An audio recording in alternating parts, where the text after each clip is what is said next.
Now listen, you might hear, maybe even see commercials, hear them. I can't guarantee that these things will not happen. But one thing that I can guarantee is that these stories will be stupid and scary.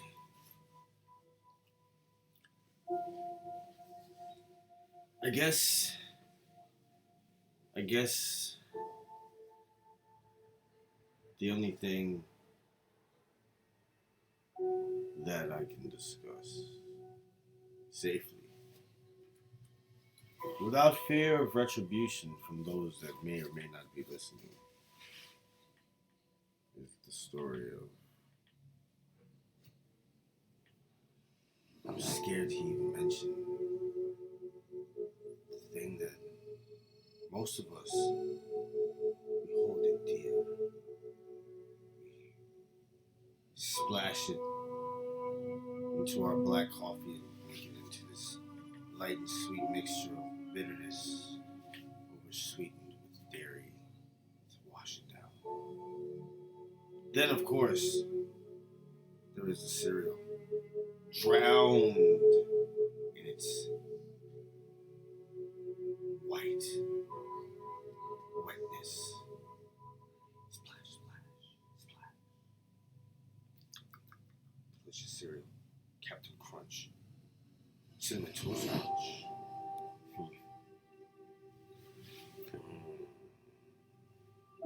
Cakes and pies need this in order to be the moist and delicious treats that you've grown accustomed to.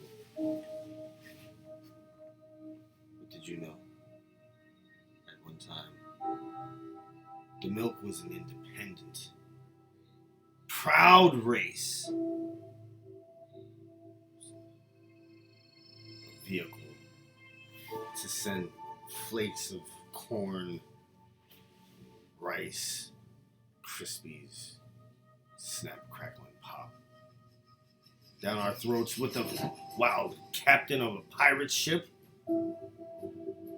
toucans, and crazy birds named Sunny that were cuckoo for Cocoa Puffs.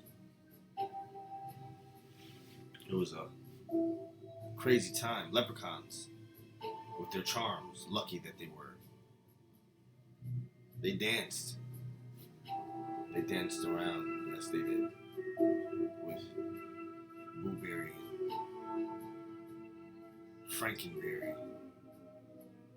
It was a time in which there was a harmony and a peace. No one was used to this harmony and this peace. They held it dear. But milk just couldn't accept their place. Like,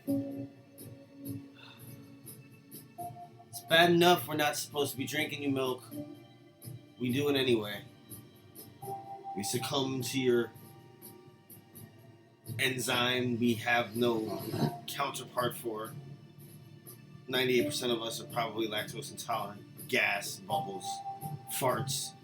The silent ones, of course. Clear rooms. Make your pants hot. Hot, I say. Hot. You wonder if you may have sharded yourself. You sneak off to the bathroom to check. Oh, you're relieved. You're relieved. For the rest of the night, pushing out little farts. You think it's funny now. Because everyone you're around now knows you're lactose intolerant. So you're just pushing out the little farts, making little noises, tooting the old ass trumpet. And then it hits your pants like a small splatter. That's how it started. See, before The numbers for lactose intolerance weren't up in 19%. All creatures of the land shared breast milk. Cow would come up to your wife. Hey, mind if I sample a little bit of this here human breast milk? I prefer mine straight from the tip, if you don't mind. There's nothing for you to allow a bovine to suck the milk of your wife's breast. It was almost an honor. You didn't want it. Kids were outgrowing it. By all means, please, suck upon my wife's nipple. Let the breast milk flow. Harmony, I say, harmony. It's beautiful. There's no wars. Everything was solved with milk. We just shared milk. You had some imposters. Of course, they weren't really providing milk. It's water mixed with some type of flour to give it that milky color, but it was fake milk. That's what caused the problems. That's what caused the problems. Shipment of milk from the cows on its way to the humans in exchange for less cows being killed for burgers. They weren't too happy about that. This arrangement they made in the past. They weren't thinking about it too much at first. They figured, hey, we're just gonna get rid of the people we don't like. And that's kind of what they did. And sorry about that bit of commercial hood in the background. It's supposed to be commercial free, but apparently royalty free and commercial free are two totally different things. So back to what I was saying. Hopefully it hasn't gone too far out of the norm. But yes, it was a shipment of milk agreement. Less burgers made. Treaty that was signed back after humans kind of wiped buffaloes out and shit. And cows kind of like,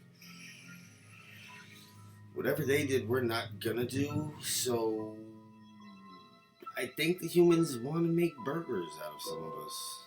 We've got some burgers, cow species over there we're not too fond of. We could get rid of them. Sell them off to the humans.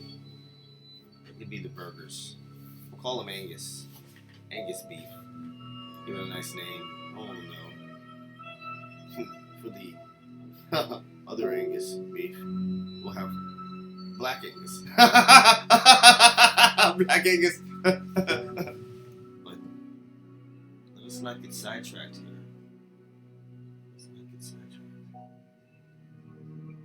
This is about the shipment, the agreement. It was broken, it was shattered. Some goats along the trail, mad, no one really wants to drink the goat milk, especially from humans. It's mostly used in feta for cheese, sour and bitter. Kind of stinks. I couldn't imagine drinking the milk of that. They weren't too happy. They say their milk is just as good. So they stole the shipment of cow's milk right off the trail. The confusion. Seen. Human walked upon it. She saw what the goats were doing. The goats knew. Oh, shit. If the fucking humans find out about this, we'll have bad problems. Bad. So they did what any goat in a coat goat in a coat would do, which was they silenced the human as quickly as possible. They kicked him, they hit him with their hooves, and chewed on him. Bad, you heard. Cows were next. They tried to move on out of there, but it was too late. The goats had surrounded them. Sheep. disguise the rest of the goats, sheep, by shaving their hair off, which sheep with no hair is not a very uncommon thing because it's how you make wool. So it's not strange to see these naked sheep, these extra weird looking fuzzy goat sheep things. Farmer was just like, whatever, I don't care. He didn't notice. He didn't notice when that happened. He was completely and totally unaware.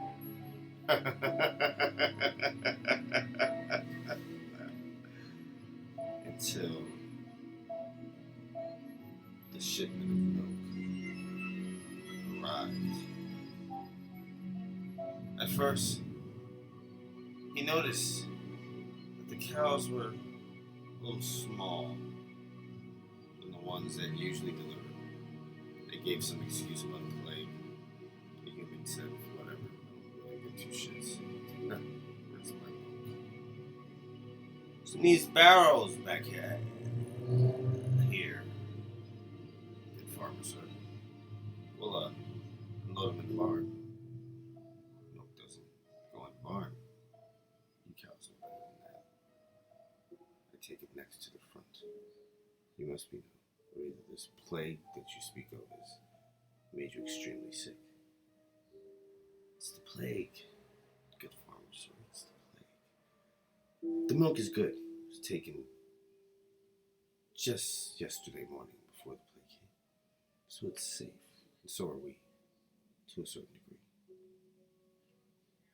Farmer really didn't understand what the fuck they were talking about. Honestly, some guy bought the sheep cart hauling milk to him, and the sheep just kind of made noises on the side.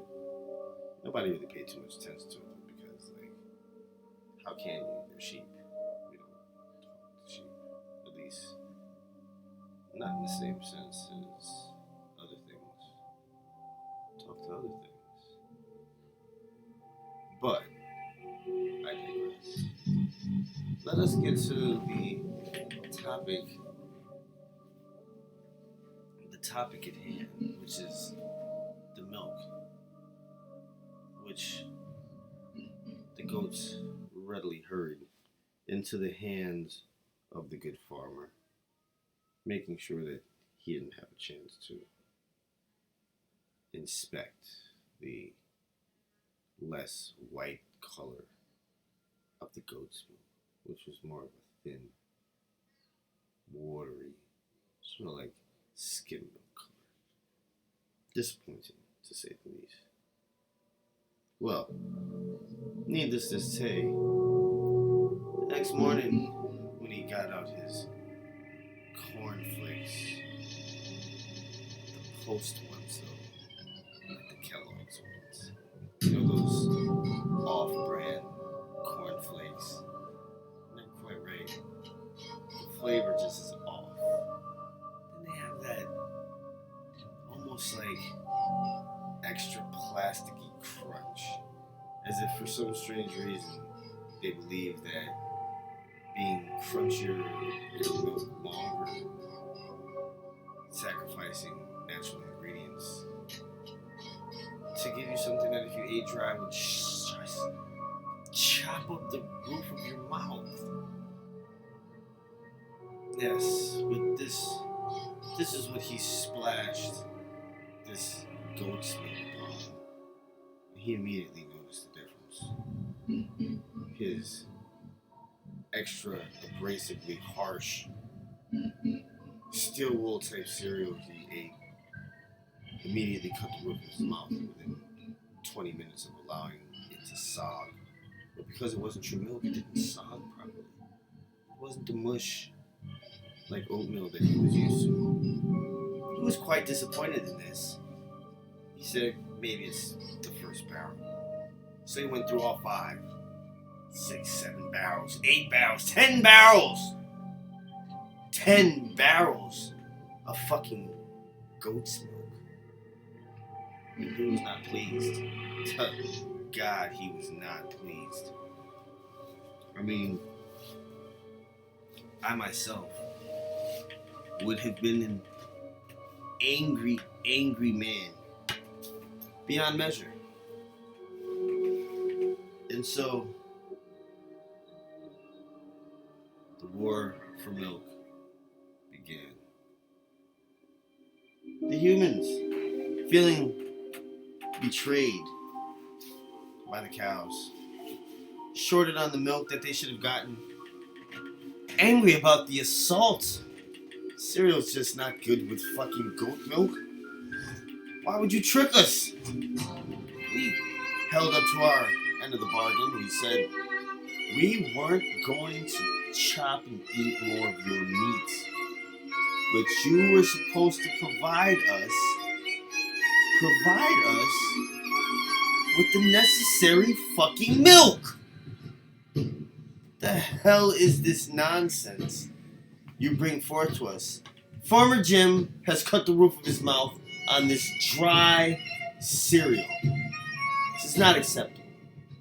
We won't accept this. This must be fixed. You must sacrifice 12 of your calves to be my veal cutlet sandwiches for the next 6 months. I will accept nothing less. But what I have asked you today, cows, well, Gertrude and all her sow, or whatever you call female cows, Glory, maybe it's just cow, or heifer. That old heifer, she just couldn't accept giving up the firstborn children of their little herd as it grazed ever so slowly in the grass, fenced in, penned in. They thought to themselves, no, they don't like it. They told the bull in the back with the horns, large, gigantic, ready to end the humans quickly and easily. So it began. I tell you. He assembled 3 or 4 more bulls. He talked to some of the goats. Told them they would fix their mistake. They would fix it. They had no choice. They were going to do as they were told now, or things would get worse. Farmer Jim, not knowing what was happening on his own farm, walked oblivious over to Gertrude to milk her for the day, angry at the shipment of milk he had just gotten. She was not very happy. She heard that her children were going to be sacrificed for the mistakes of the goats and for the goddamn just prideful arrogance of the humans. She wasn't standing for it. Nor was she going to lay down for it either.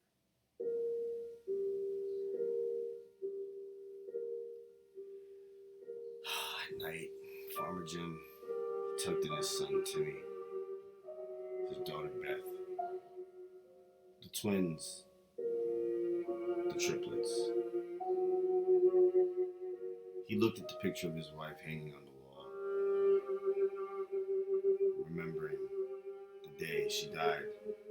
Milking the cow was terrible. It was cold. She froze to death.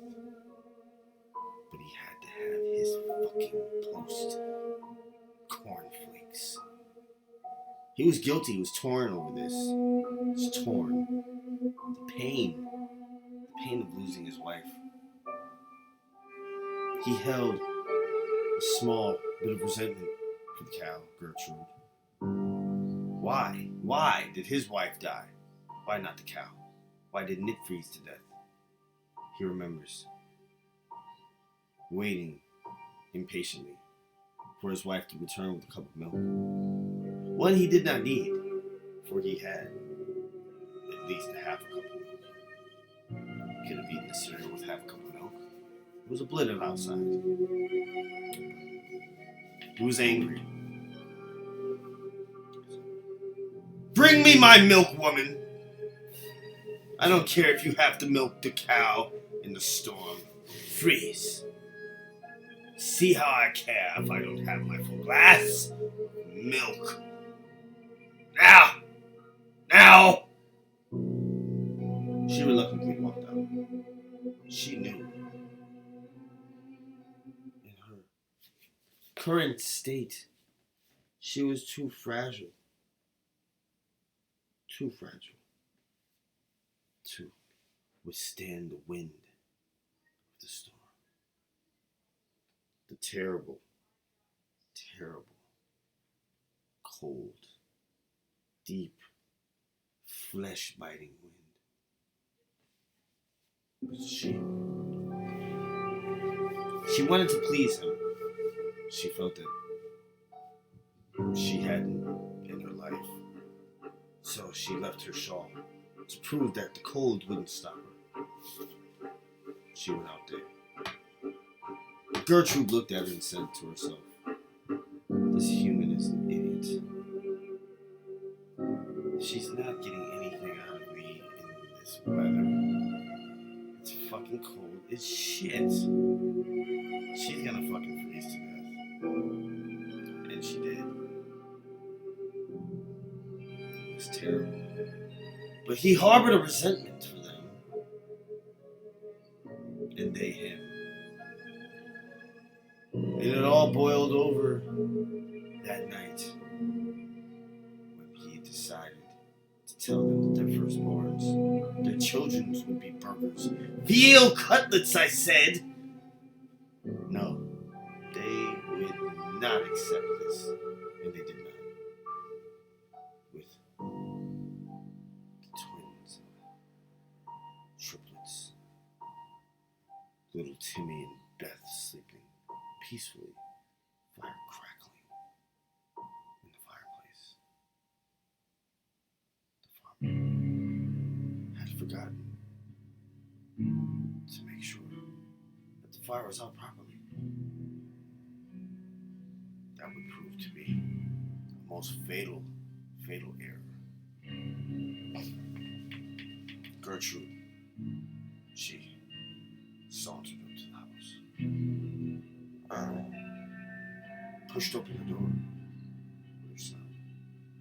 She stepped in, quiet, hooves covered in cow shit to mask the clonking of hooves. She saw the fireplace. Immediately, as the fire danced in her big, giant bovine eyes, the light flickering on the irises. She heard the crackling of the wood, the fire, the flames.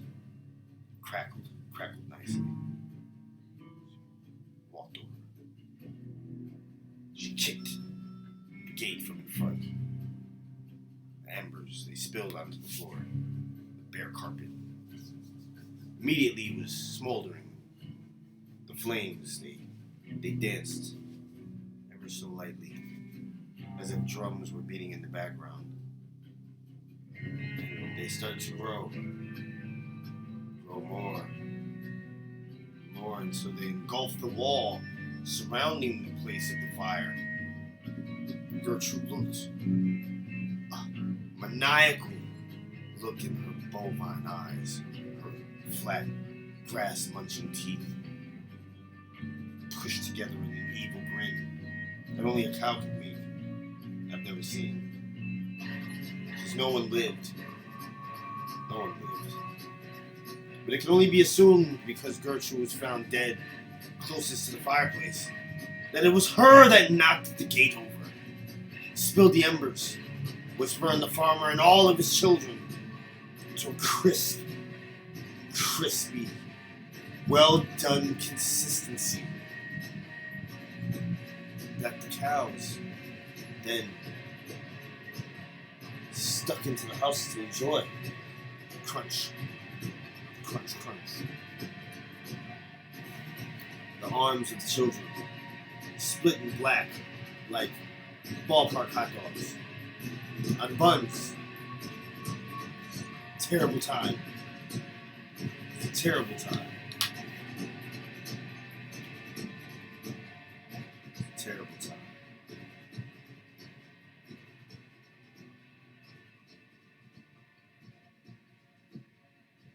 I just want to say, folks, thank you for coming with me on these stupid little journeys into my mind. I'm going to start fleshing out some topics for y'all, make them a little more scary. Maybe I will drop the music from the background and tell you a scary story like this one here. For the last 4 minutes, let us discuss the real paranormal, the thing in my basement. It scares me to death. Go down there to wash clothes. It's just like this feeling that something's watching me from the back, staring, waiting, watching. I can sense it, I can feel it. It makes me want to run as fast as I can. It's a voice that always tells me, get out.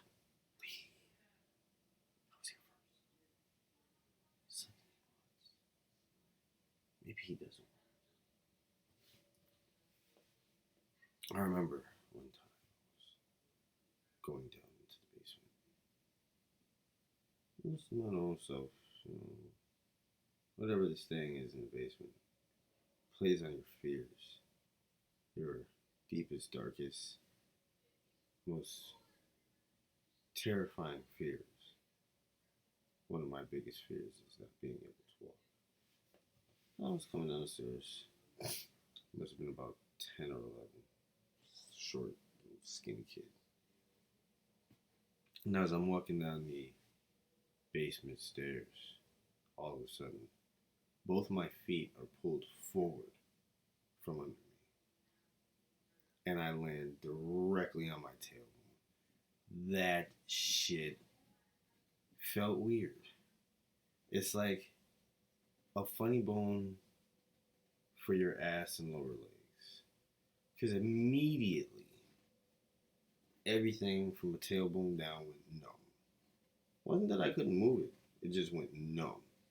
And I started kicking my legs. I was scared. And I noticed where I was on the steps. It's like, there's this horseshoe tacked on the top of the doorway. And it said, based on Irish folklore, excuse me, folks, sorry. But back to the folklore, it said that this can keep evil in or bring good luck. But because there is this feeling of evil in my basement, and nobody really goes in my basement, I highly doubt that the horseshoe is there to grant luck. I think it's more there to keep whatever's down there in there. Because you always feel like you just have to make it to the stairs, and you'll be okay once you get up those stairs. And whatever it is, I felt at those stairs, but it won't come up. Thank God. I guess as long as that thing is there, it stays there. I wonder why it doesn't just climb out of the window. Maybe there's something about the windows that I don't know about. Maybe there's iron. After this, folks, I'm definitely gonna go to bed. I'm rather tired. But yeah. Something in the basement. Something in that fucking basement. I don't know what it was.